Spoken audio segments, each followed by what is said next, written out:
What's up, guys? Thanks for tuning in. My name is Gregson and welcome to Shifting Lanes.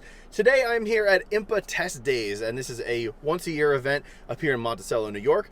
And we get a bunch of different cars from OEMs. They bring them out, we can drive them along the roads around here, and day two is a track day. It is the first day, and I am in a Volvo V90 Cross Country, and it is the Ocean Race version, and I'm really excited to be in an Ocean Race Volvo for the first time. As you know from watching our channel, I'm a big Volvo fan with my Volvo V70R project and our brand new C30 project that Chad has. So we are big into Volvo here at Shifting Lanes, and this is really cool. The Ocean Race is a legendary nameplate within the Volvo architecture. It's really rare. You don't see a lot of them out there. This one in particular is sort of an appearance package. There's a roof box. You get these cool orange seat belts. There's orange piping down here and along the seats. So what I'm going to do is I'm going to take you for a quick drive in this. I'll show you around the car. I'll give you my thoughts, the good, the bad, and the ugly, and I'll give you a conclusion as to what I think. So let's take this car out and let's go for a drive.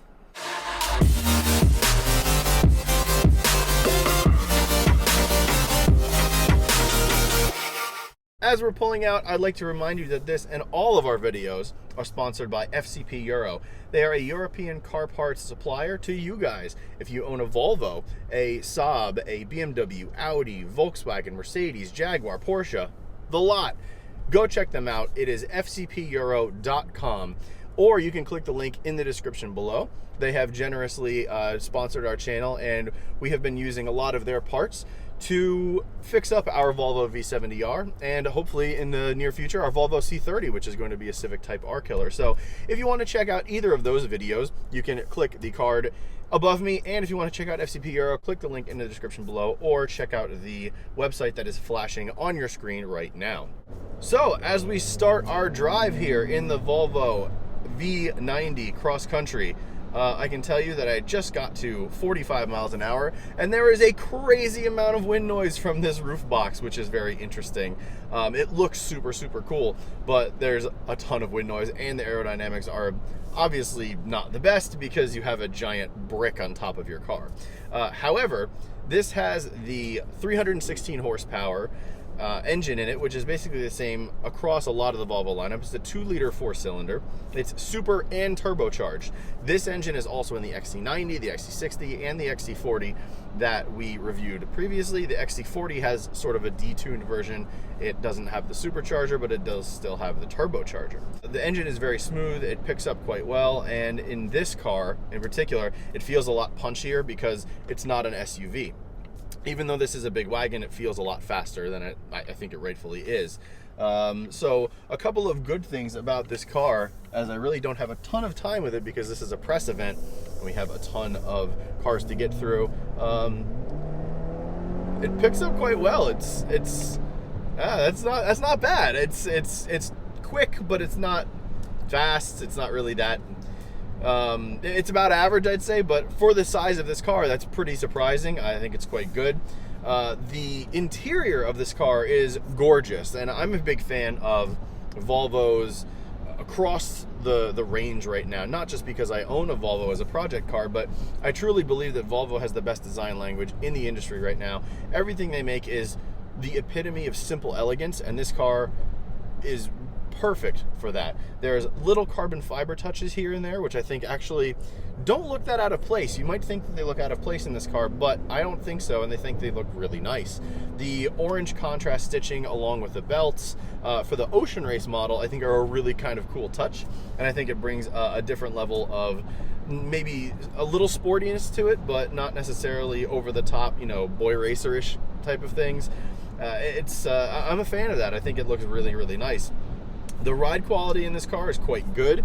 You have your mode selector down here. So we're in comfort mode. There's dynamic, you can go eco, there's also an off-road, and you can customize it to be individual too. Comfort is very nice. It's an everyday use kind of mode, and if you're just cruising along the highway, that's pretty much what you're gonna use. The car itself rides nicely. It rides a little taller than a sedan, because this is a cross country. So the cross country models from Volvo, they tend to ride higher, more of like an elevated wagon, almost in the same echelon as like a Subaru Outback, but not as tall. But that's the motif they're going for. It picks up quite nicely. I wouldn't say this thing is fun to drive, and I guess that's a bad of this car.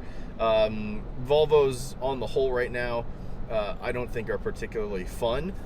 There are, however, some fun models. The S60 that just came out and the V60 that just came out, I have yet to drive those, but they, I believe, would be fun. The XC40, shockingly, is quite a fun little SUV to drive.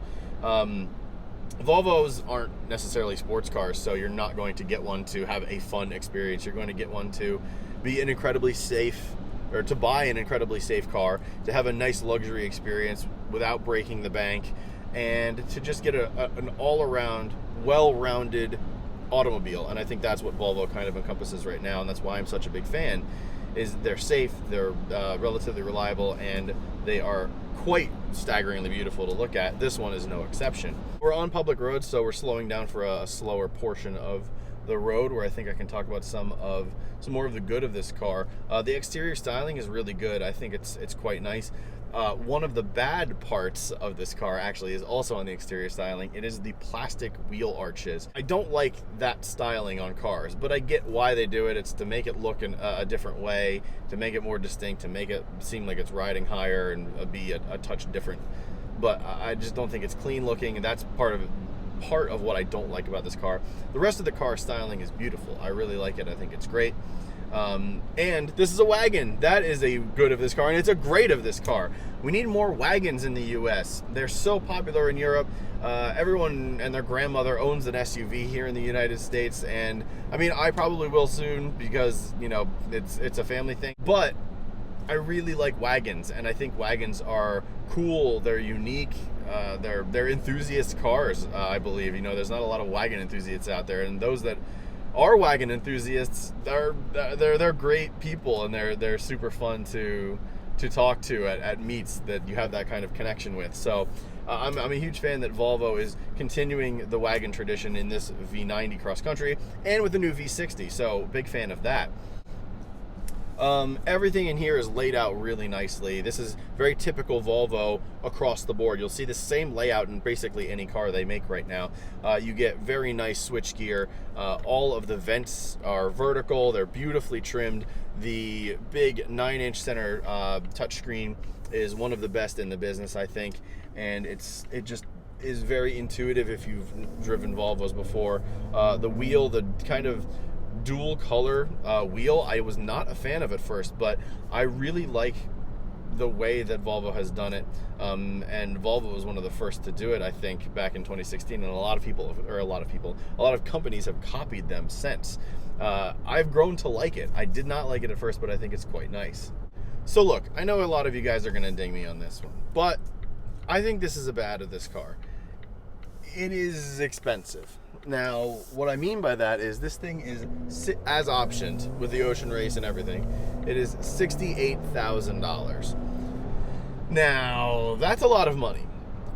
For the echelon of car that Volvo's playing in with Mercedes, BMW, Audi, you know, luxury brands, German luxury brands, that's not a ton of money. However, with new cars, I'm more and more seeing the benefit of waiting 3 or 4 years and buying a used one with 30,000-40,000 miles. It's essentially still a new car, and you're going to get a tremendous discount from what this thing was originally. This thing has a MSRP of around $60,000, and as optioned, it's $68,000. The Bowers & Wilkins premium sound system in this thing sounds glorious. However, it's a $3,200 option for just a sound system.